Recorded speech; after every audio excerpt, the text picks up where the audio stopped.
For the walls, I created a special custom material to make sure that they keep the modularity. I did two things with this material. The first thing I did was create this ID map here that allows me to extract the black and white information from the colour channels, that allows me to create stripes and different patterns, and allow me to mask off different colours with these patterns, as you can see here.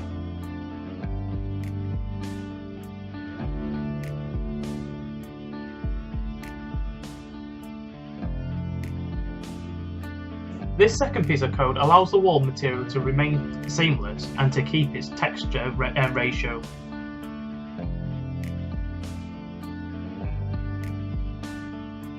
This is important, so if I wanted to stretch the wall slightly in order to fill a tiny little corner, I could do it without creating any stretching in the material.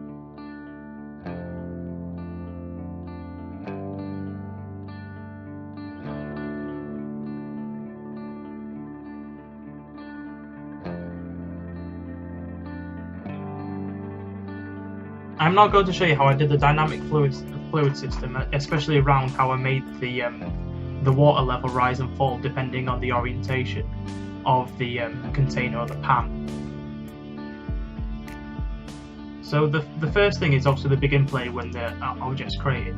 So here I'm just making sure that where it says liquid level empty, this is at the bottom of the pan, so the plane needs to be positioned right down at the bottom. The set empty code, which I'm showing you here, just resets all the values to 0 to give me a good base level when working and testing, to make sure there isn't any errors. This code here is finding out the distance between the bottom of the pan and the top of the pan by getting both the relative Z positions, as you can see in their Z location, and subtracting one from the other to give me the depth of the pan.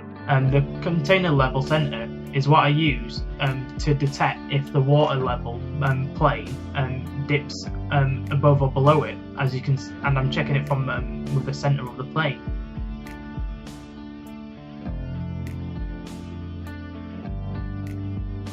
Every second I'm making sure that the plane is always horizontally aligned. So when a particle overlaps the container, it just runs some basic code, just checking if it is a particle. If it isn't, don't do anything. And here with the methamphetamine, it has a different case, so I just don't want it to affect the pan. It was mainly for testing purposes, and this only gets triggered if this just sets the pan not being empty, as I don't want the code running all the time. Here I'm just checking to see if the pan is full. If it is full, check it, and the code that's running per tick would sort anything out. And here you have just set full, and it just makes all the values to the max, and again just to reduce any errors that can occur.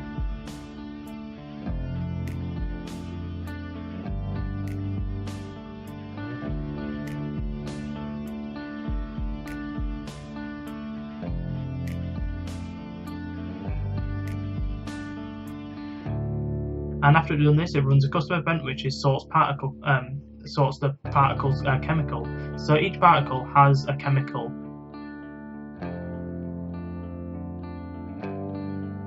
And eventually, as you can see here, there's different names, and hopefully the chemical inside the container will have different strengths, altering its purity and what have you. Yeah, as I said, it triggers a custom event that just checks whether or not the chemical's already in the array.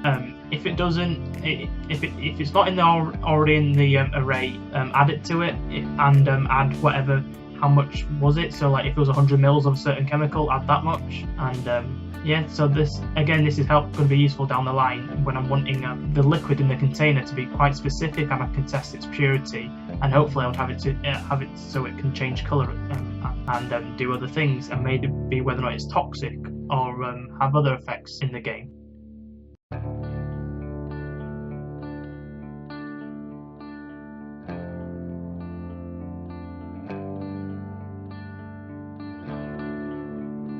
After all that's done, it makes the liquid plane visible, the water level, and it definitely, again, it makes sure that the pan's not empty because of speed added to it. It just sets a few variables.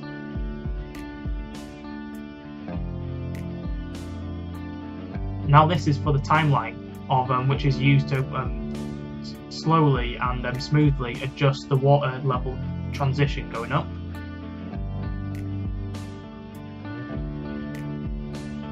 And here I've worked out how much in Z space, so relative Z location, that the plane, the water level, needs to increase.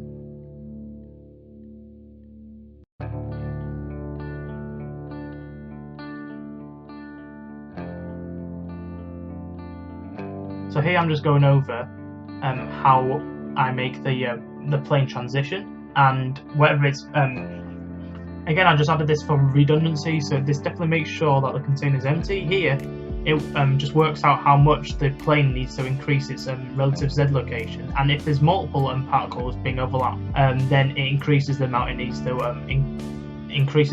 to rise by, as this was causing problems where there's always some being left over due to the fact that the event gets triggered on overlap, but I need to but the timeline triggers every tick, so I need to make sure that these levels work with each other. So its current volume is actually the distance between the lowest point in the pan and to its max, and I just set its location to whatever the volume is, because that's just how high up it is in its relative Z space. So here I need, and this is where I increase this is where I increase the amount the container is filled, and this is done by this code here, which I mentioned previously, and it works out the ratio between just whatever units, such as like 5,000 milliliters, and convert it into how far it needs to go in Z location. And here you just need to update the text that's being shown on the container, and again, just for redundancy, if this fills up the container to its max value, just set it to full.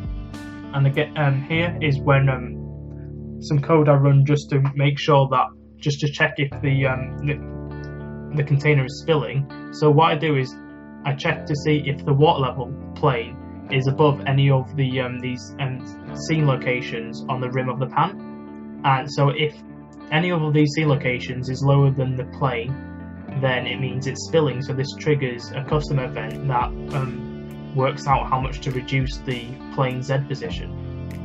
So obviously, if something gets poured out, it's no longer going to be full, so that's why I'm setting it to false.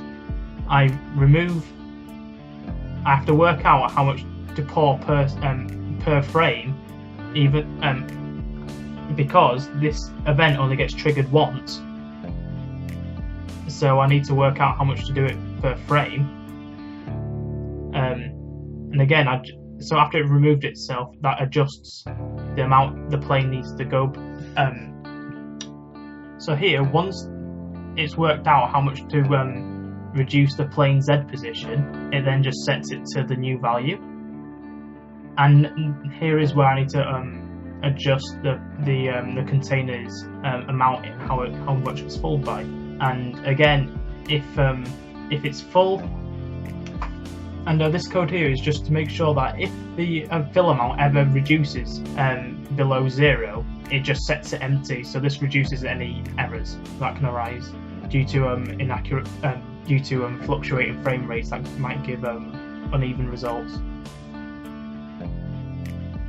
This is the code I used to do the trackpad locomotion, and just swapping these out changes what it's based on, whether it's based on where the player is looking or where they are pointing the motion controllers. Here I created some custom macros because this code is the same, and here I check the axis input on the trackpad, and I compare it with 0.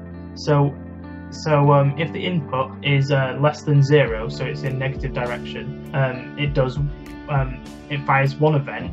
If it's a positive result, meaning going forward, it triggers another event. As you can see here, there's 2 events coming out of the macro, and it just moves the player whether or not the axis value is positive or negative, and moves them in the whichever direction.